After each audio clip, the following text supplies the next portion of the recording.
Hi everyone, I'm Craig Neal. And I'm Sarah Neal, his daughter.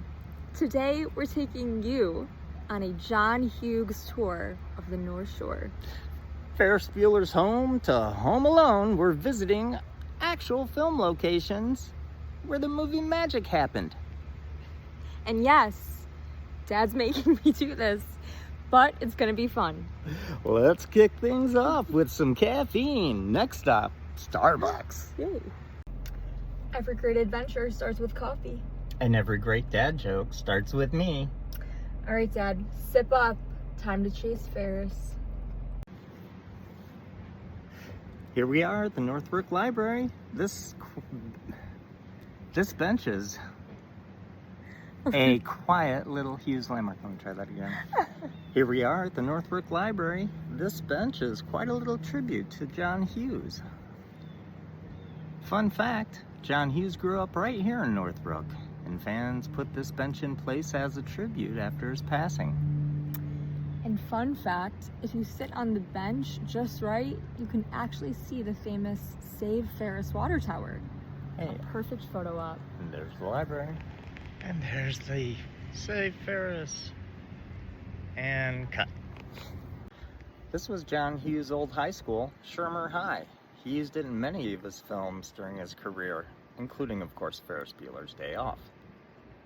Nearly every Hughes teen film is set in this imaginary Shermer, Illinois, a mashup of Northbrook and the rest of the North Shore.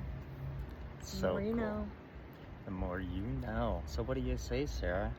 Should we go to the next location? Let's do it! This is Cameron's house behind us. Fun fact, the Ferrari they used only cost 18 grand. It was fiberglass, not 350K. And the crash was pulled with cables and filmed in slow motion for extra drama. So cool. So, this is where Cameron had his epic meltdown. And fun fact, Alan Ruck improvised a lot of the scene. It was not fully scripted. You know, and the crew had to keep clearing away the onlookers that came into the scene. What could you say? Free extras.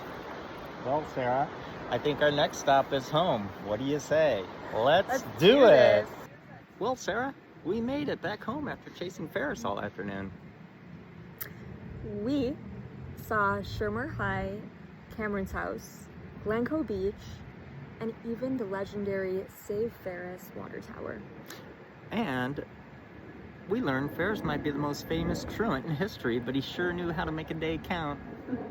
Which is exactly what we did.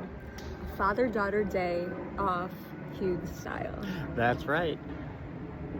No Ferraris were crashed, no principals were tricked, though I might still take tomorrow off work. Bueller? Bueller?